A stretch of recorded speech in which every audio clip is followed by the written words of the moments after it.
దగ్గర ఉన్నాం. వెనక కుక్కడం ఉంటుంది గమనిస్తున్నారు.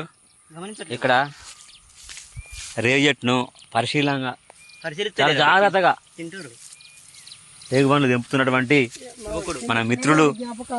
చిన్ననాటి జ్ఞాపకాలు. వేసవి కాలం వచ్చిందంటే ఒక్క డబ్బాలు రాగానే తవటకుంటకు పెచ్చరు ఈత పోయి ఈత కొట్టేది.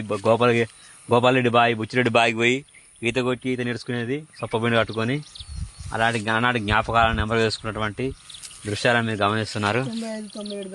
96 నుంచి 93 ఆ టైం నుంచి చదువుకుంటున్నాం మేము. అట్లా యాదికి వస్తున్నాయి, చదువుతూనే ఉంటాం. రేగుబండ్లు తినడం వల్ల మంచిగా భార్యాభర్తలు మంచి రేగుబండ్లు తినాలి. ఏ కాలంలో పండేటటువంటి పండ్లను ఆ పండ్లు తినాలి. రేగుబండ్ల వల్ల శారీరక పుష్టి మరియు మంచి జ్ఞానం వస్తుంది. మరియు